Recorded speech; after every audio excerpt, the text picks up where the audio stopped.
So let's talk about rarely taught stakeholder management techniques.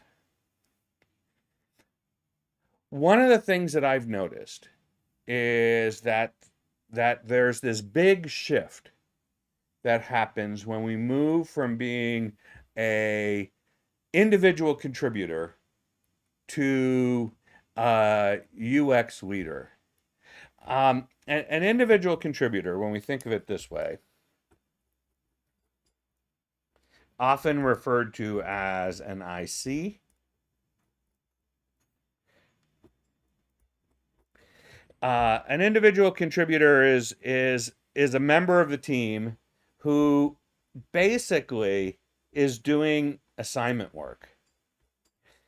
Not always true, but it's usually it. And assignment work is what it sounds like. You get assigned a task and you do it. You say it's completed, and then boom, you have completed the work. Um, Contrast this with someone who's a UX leader. A UX leader uh, is is typically somebody who uh, is leading the team.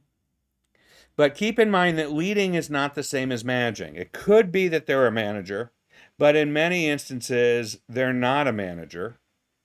And uh, uh, and what that means is that they have a vision that they are pushing towards, and that vision is an alternative future. It's one way to think of a vision is, this is where we are today,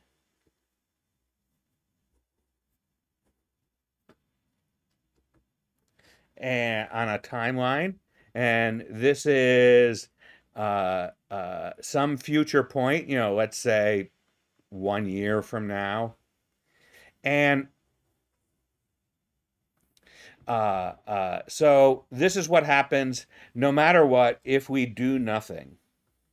But an alternative vision, with an alternative vision, there's an alternative point that we're trying to get to. And that alternative point happens when things start to deviate, when we start to make changes, when we start to push. And those changes that we're nudging towards get us to this alternative vision. And that's a really important distinction, because we don't need leaders to stay on the path we are. Things will be exactly the same as they are today. They will end up in the same place. We don't need leaders to get there. But in order to get to a vision of something different, we need leaders to figure out what changes are getting us there and what that vision will look like, and to basically convince folks on the difference. I will tell you that my vacation did not improve my drawing skills. On the difference, uh, that's what the vision is, right? This painting of what the delta is between uh, where we'll be if we do nothing and where we want to be. And that distinction is key, because the leader has the vision and they are basically accumulating followers to focus on that vision, which means that the work is not assigned.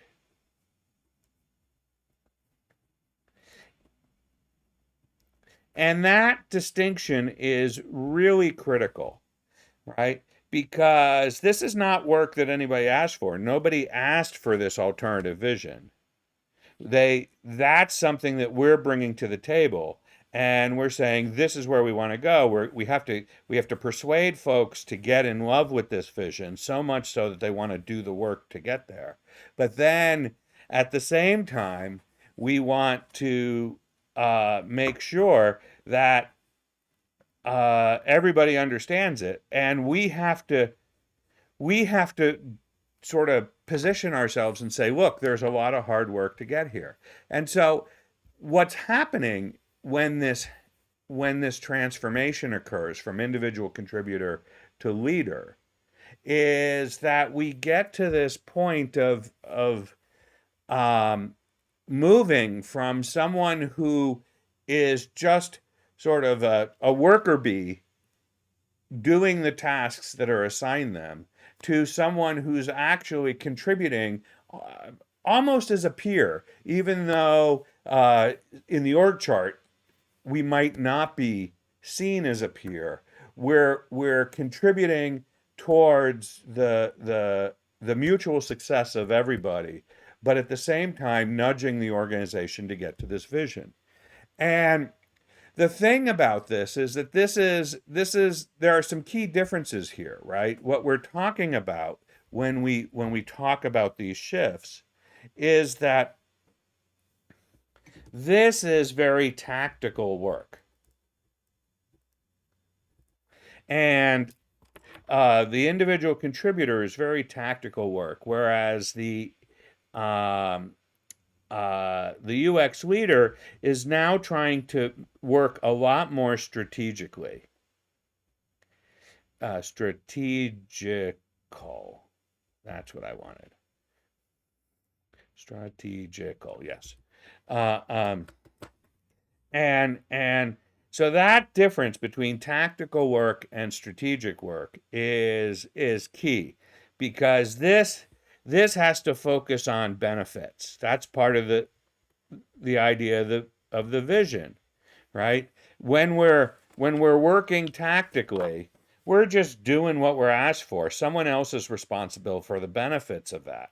But when we're working strategically, we have to understand and we have to communicate what the benefits of doing this different alternate vision is. So that's a lot of what the strategic work is. And the other thing that we can put into this category is that from a UX perspective, this work is almost always reactive, right? We're waiting for an assignment, we work on the assignment, we get it done. We're basically being the dry cleaners of the project team. We get an assignment, we take the stains out, we give them back the thing without the stains. But the UX leader is far more proactive. We're saying at this point, we are influencing the important decisions. We're influencing the decisions such as what are we going to build in the next few releases, and we're influencing the decisions about how much time will we have to actually do great work, and we're influencing the decisions about who and what skills do we need on the team, and we're influencing the decisions of even like how much budget we get, and how much research is going to go into this work, and all of these things that we feel like when we're in this reactive mode, we are just victims of those decisions happening. Whereas when we're in this proactive mode, we are influencing those decisions and making them happen on a regular basis. And so that's the distinction here. And those are really key distinctions. Um, uh, and the thing is that when we move into this mode of being a leader, peers and stakeholders should have a different expectation of us. We are now working differently. Now, sometimes we get stereotyped into the individual contributor mode. We're typecast there. That's what I meant to say. And if we're typecast there, they're not going to let us be the leader we'd like. So we have to find ways to sort of break out of that. But in many cases, they're waiting for us to step up and start acting like a leader instead of acting like an individual contributor. And so the behavior change is on us. We have to be the ones who change. And they're not going to do anything differently until we start to make that change happen. Um, And so this is what we're talking about. And I use the term in the title, I use the term stakeholder management. And some people see that as some sort of hypnotic persuasion method to get stakeholders to just agree to us automatically to let us do what we want to do. And that's not at all what I'm talking about here. This isn't hypnosis.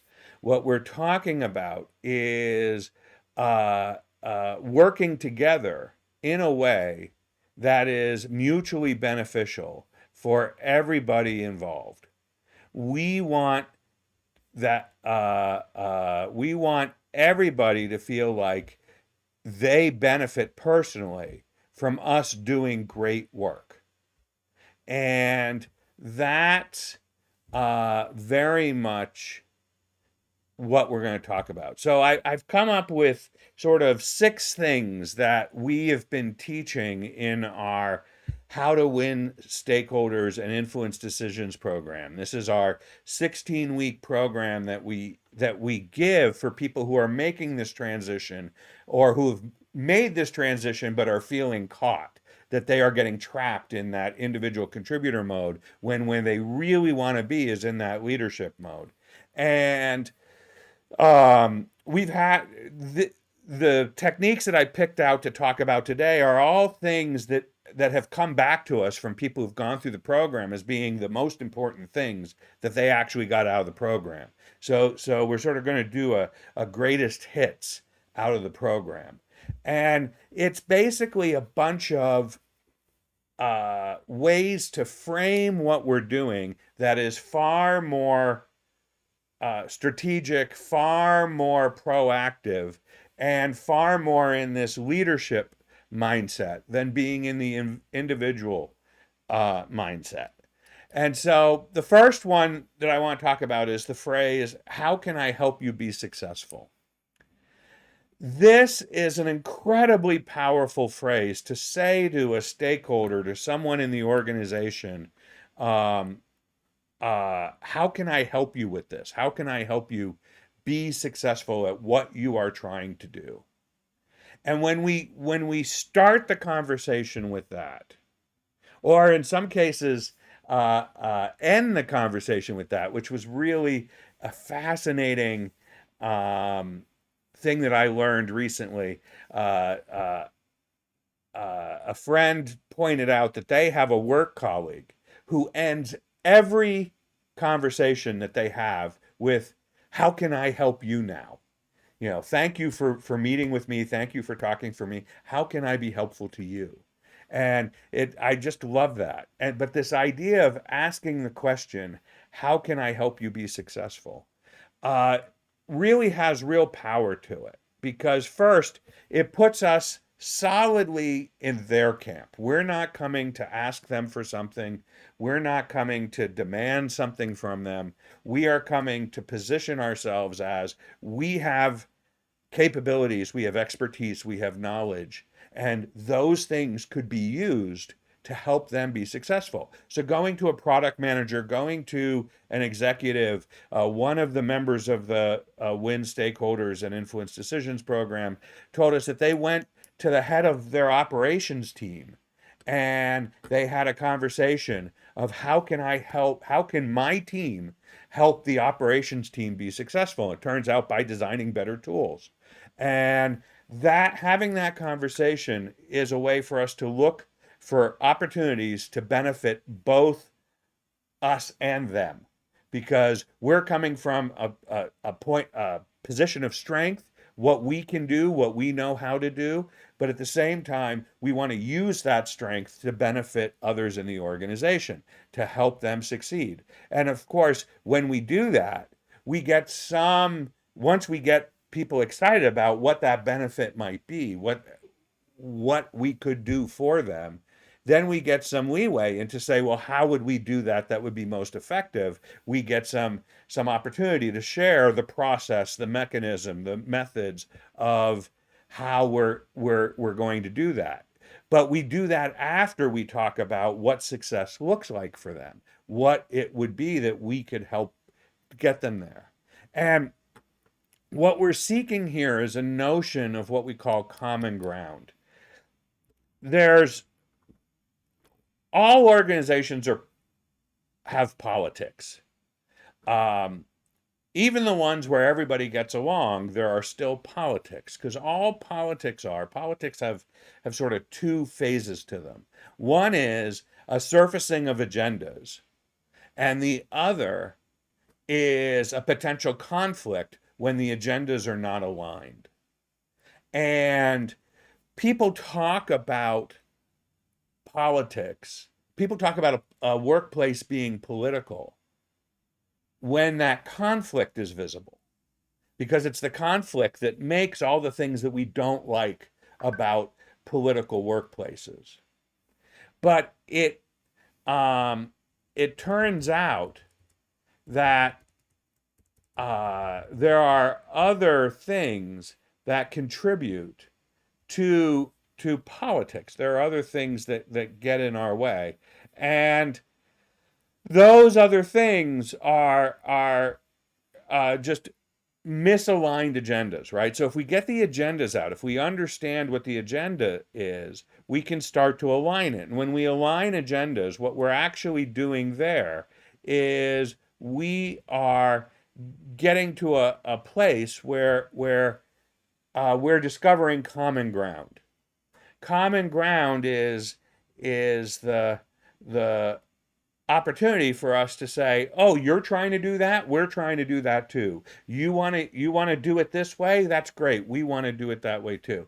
And so when we find out what it means to identify the differences in our agenda, things really start to surface, and we can start to make plans that allow us to succeed as much as possible, right? There's going to be, it's a Venn diagram. When we're talking with stakeholders, what we're really sort of talking about here is that idea that we have our agenda and they have their agenda.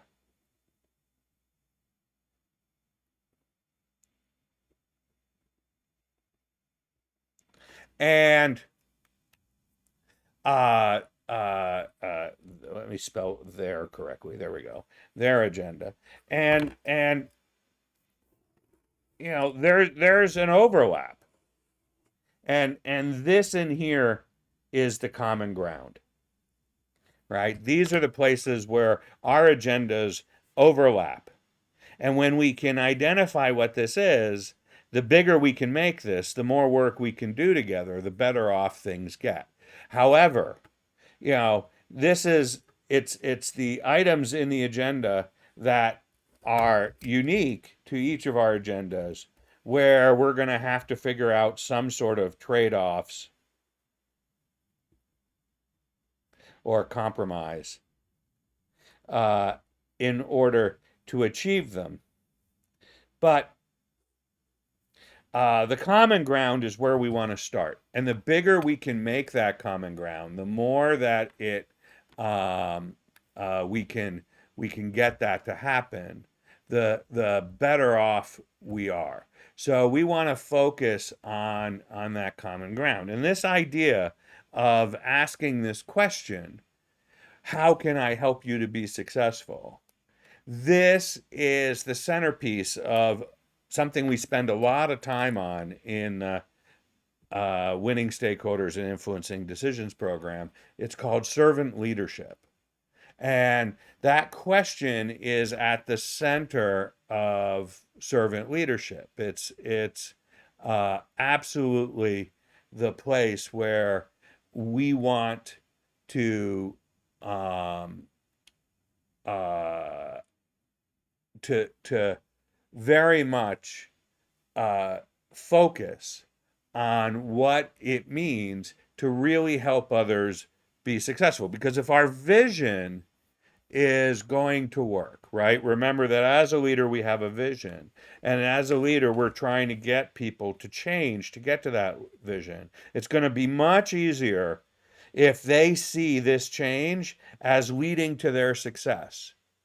than if they see this change as fighting their success. If they think that we have to stay where we are in order to succeed, we're going to run into problems. So we have to understand how to get them to be followers, even if they are senior to us, even if they're executives of the organization. They have to be a follower of the vision. They have to understand what that difference is to get to that alternative vision, and then we can talk to them about how that alternative vision accommodates their agenda as much as possible. That be starting point being the common ground. That's the sort of core of how servant leadership works. This idea that we are trying to find that centerpiece of all of that. Which brings me to the next sort of really powerful technique, which is to have a conversation about outcomes, right? Let's talk about the outcomes first. So often I see UX folks, particularly folks who've spent their entire career being tactical. They immediately start talking about how we're going to accomplish things, what we're going to do. What is it that a UX person does? We create personas, first thing that comes out of their mouth. Then we're going to do a bunch of user research. Then we're going to create some wireframes. Then we'll create some Figma documents. And we just goes on from there. It's always about the activities, about the actions. And we don't do a good job of explaining what we're going to get. And when we do, it's very vague. It's like, we're going to get a better user experience. That is not helpful. And what's happening is we're conflating where we're trying to get to with how we're going to get there. And so what we want is to talk about that vision, talk about that before we have any conversation about what the path, what the changes are that we're going to have to do, what the activities are, what are all the new things we're going to do to get there. We have to talk about the vision, because if the stakeholders we're working with are not bought into the vision, the path by which we get there makes no difference whatsoever. We have to get them in agreement that that's where they want to go. They have to really be bought into that vision is better than what we end up doing if we did nothing. And so that's where we have to have the first conversation, is really about the outcomes. What does it look like? What does it look like when we succeed? If you've hung out with me for any amount of time, you know that I'm very fond of talking about UX outcomes. And the way we talk about UX outcomes are, if we did a great job, how would this improve someone's life? By actively talking about the improvement up front and getting people to buy in that improvement would be incredible if we could get it. Now we can talk about what it will take to get it. We can do that secondary. But we don't want to start there. We don't want to start with the conversation. Now, part of what happens here is that we get pushback, right? We get pushback. Maybe people are bought into where we want to go, the destination, the end goal, but they disagree on the path to achieving it. This is where we can be flexible, because we shouldn't be wedded to only one approach to accomplishing something. That's a very tactical, sort of process-centric way. We have our process. This is the only way we do things, right? We want to allow for the idea that there are many ways to get to a destination. And maybe the the pushback we're getting is because we haven't heard effectively what the priorities are of the person who's giving us the pushback. They're feeling like they haven't been heard. And so that leads us to sort of another thing, which is when we're hearing pushback, we address it. We say, okay, where is that priority coming from? Where that you keep telling me that we don't have time for this. Where is the need to ship on this schedule coming from? And this is very important because we're acknowledging that not all stakeholders have control over their own priorities. Oftentimes, the priorities are coming from someone else. Now, sometimes it was a decision they made. They said, you know what? I really want to get this done by the end of the quarter. Let's get this done by the end of the quarter, right? They have decided that is the schedule they want, and it's a completely arbitrarily picked schedule. Nothing wrong with that. At some point, it's like, I'd like to get this done today. That's arbitrary. I could do it tomorrow. I could never do it, right? But I've decided to do it today. That's just a decision they made. So, in order to get life to keep moving, we make decisions like that all the time. And it could be that that a deadline, the reason we can't do research is because we don't have time, and the reason we don't have time is because we have a deadline at the end of the quarter. Okay, we have a deadline at the end of the quarter. But where did that come from? And one of the things I have found that when you start asking the question, where is that priority coming from? More frequently than not, it's coming from somewhere else. That decision to do something by the end of the quarter was not the stakeholders' decision. They were told they have to have something done by the end of the quarter. It was just part of what they were told had to happen. And so when we are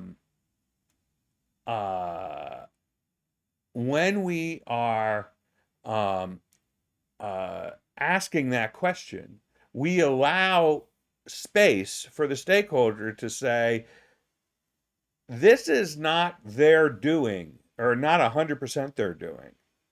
And it now gives us an opportunity to in some ways, to empathize with them, to be able to say, okay, you were told this, got it. Let's see how you and I can work together to work through this. Or maybe we go to whoever it was who told you we had to deliver by the end of the quarter and see what their intention was. Talk to them. Did that come from them? Is there something they need to happen? Maybe we don't have to have the whole thing delivered by the end of the quarter. We just need enough of it delivered to meet a certain criteria. But no one's told us what the criteria is, or it got lost in the game of telephone that happens. So these sorts of things are critical. And when we ask where the priority comes from, we can also find out more details about the priority, right? Sometimes it sounds like there's a whole package that has to happen, when in fact there's only one or two elements of the package that's absolutely necessary. The rest of it's negotiable. And now we can find out what the difference is between that packet, what the things that are absolutely non-negotiable and the things that are negotiable.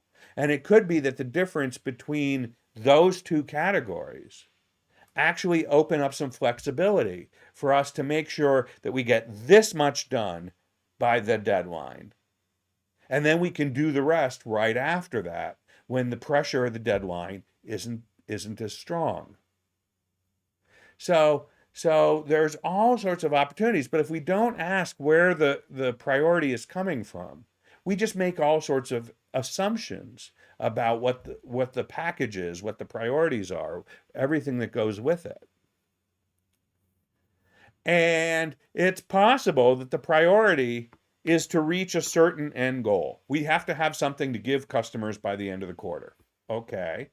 Is that something defined, or is the result what's important? Customers have to feel like we have given them more value by the end of the quarter. Okay, so that means that any value would be good. If we can find some other value that might be easier to deliver by the end of the quarter, let's deliver that first. So there's opportunities for us to negotiate. And we might have choices in what we deliver. Or it might be that the priority is that we take a certain path, right? We have to do it a certain way to meet a particular goal. But what we end up with is actually part of what's negotiable.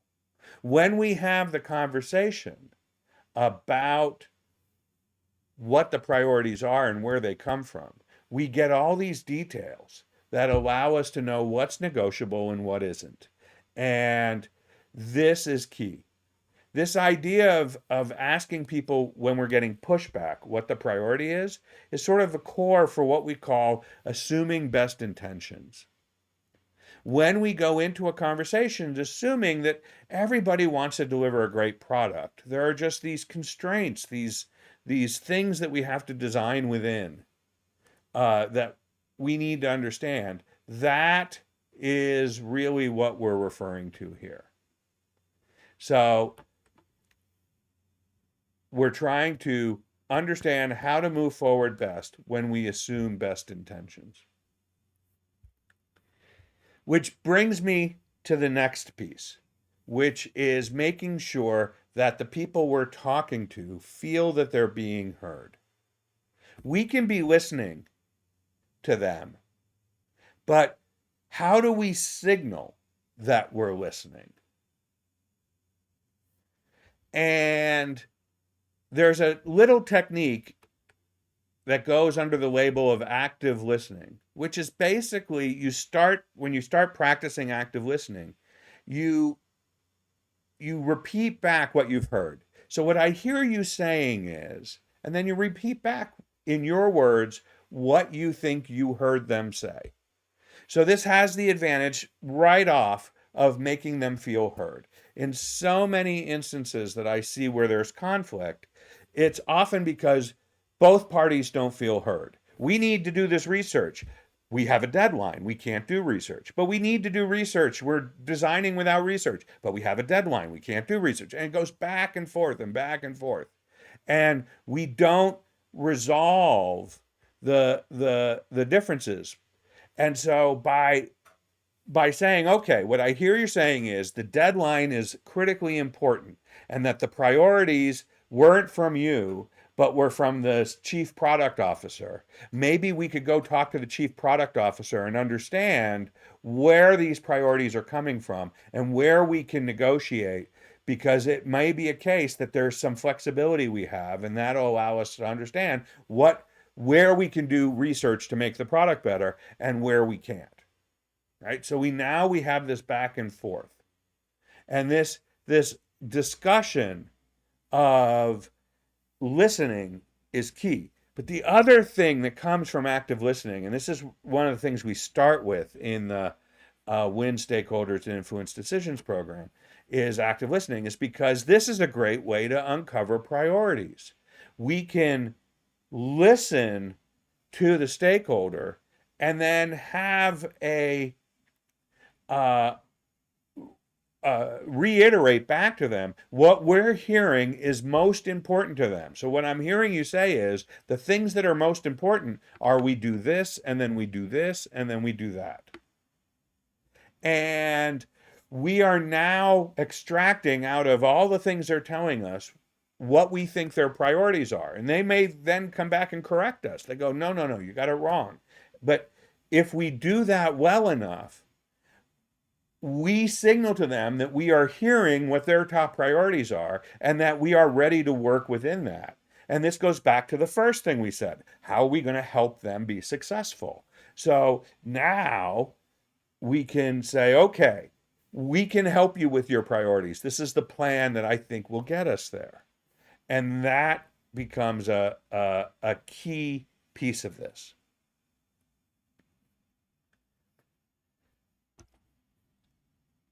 One of the other things that has come up with every cohort that's gone through the program is the penalty of surprises. There's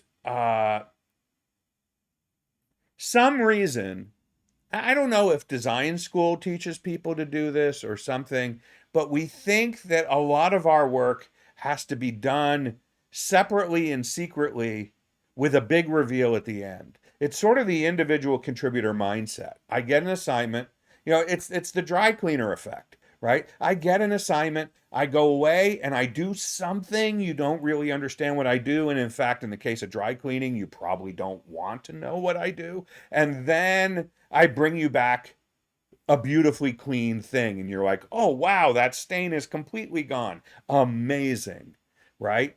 Uh, the dry cleaner effect is uh, is very much a phenomena. And so we sort of learn that that's how we're supposed to work. We're supposed to just bring things back and they're supposed to be amazing. And people go, wow, that's way better than what we had before. And we're done. And when you shift to a leadership perspective, that big reveal is a bad idea.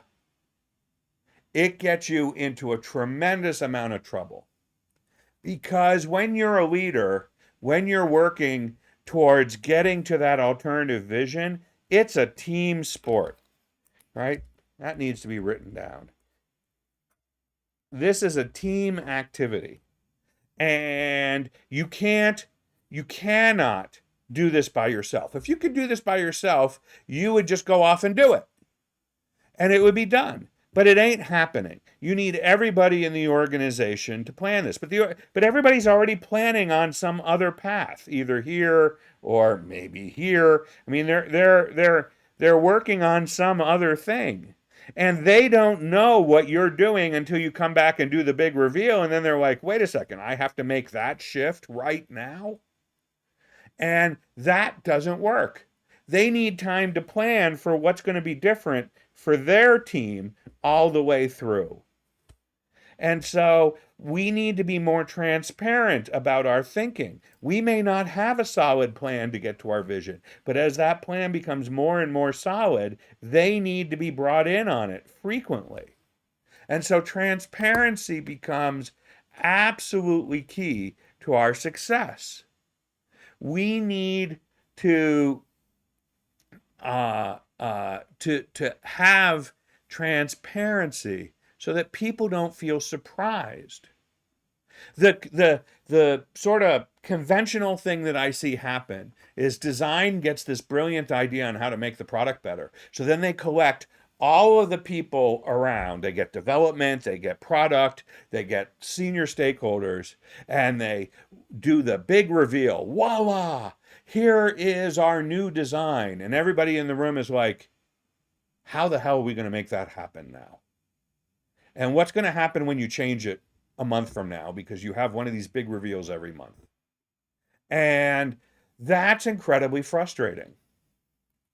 One of the coolest things I heard was my friend Priyanka Kakar, who used to head up design for Disney parks and resorts. So anything that was digitally designed, the apps and the signs and the restaurant menus, anything that was digitally designed at Disney parks was her team. And she told me that when she started co-presenting um, uh, what they were going to do with the engineers and the product team to any senior stakeholders. So when senior stakeholders were seeing this stuff, it was a joint presentation between product and development they had to get everybody bought into how they were going to pull this off so they could show what this end result would be, but they'd also have to have a plan, and they'd work on the plan together, and that plan would come as something so well thought out that they got way more senior approval for these things as they went, because they were seeing all of this collaboration, and they were saying, okay, these folks have thought this through. Instead of being in the meeting and having design present what design is going to do, and then turning to the head of engineering and saying, what do you think? Is this doable? And the head of engineering saying, I don't know. This is the first time I'm seeing this. And the head of product saying, I don't know. This is the first time I'm seeing this. This is key. Which brings me to the last phrase that I wanted to talk about, which is, can I get your thoughts on what my upcoming presentation on this thing is going to be? If we're going to present something that is going to be a change that could affect other people, we pre-wire it, it's called. The not surprising people, that's called the doctrine of no surprises, right? We adopt the doctrine of no surprises. We work really hard to make sure we never surprise anybody. And one of the things we do is we always pre-wire. Pre-wire is when we sit down one-on-one with each stakeholder, with each peer, and we collect their feedback about the thing. So there is no big reveal. They've been let in on it all along. And in those one-on-one meetings, we are getting their feedback. We are getting an opportunity to incorporate their concerns. We are getting all of their understanding. Where they misunderstand, we have an opportunity to address their misunderstanding. And from that perspective, we gain consensus. So that when the bigger group gets together, it's a group confirmation that this is where we're heading. It's no one in the room is surprised that we're heading in this direction because all the conversations have already been had. And therefore, we move forward in this way. So the doctrine of no surprises says we're not surprising anyone. They should see it coming a mile away. And the pre-wiring gives us a chance to use our active listening to get their feedback, to get their concerns on the table. So these are the basic pieces of this, right? We're starting with, how can I help you be successful? A servant leadership approach. We're talking about outcomes first, separating outcomes from the path we're going to use to get there, separate the outcomes from the actions. We are assuming best intentions and always asking where priorities are coming from, because we don't want to assume that this is just them being stubborn and making the wrong decision, but in fact, they were told by somebody else that this is the way we had to do it. They thought this is the way it had to be done. And oftentimes that's negotiable, but neither of us knows that. We use active listening to say, what I hear you saying here is, because we need to signal that they are being heard, not just listened to. And we use the doctrine of no surprises and pre-wiring to get us where we're going. Jared here. Thanks so much for watching. If you enjoyed this video, please give it a thumbs up and consider subscribing so you'll get more videos like this. If you have any comments, questions, or thoughts, feel free to drop them in the comments below. I'd love to hear from you. And hey, consider joining our Leaders of Awesomeness community. It's completely free, home to over 50,000 UX leaders who regularly share questions, ideas, inspiration about their experiences. The link is in the description below. Thanks again, and I'll see you in the next video.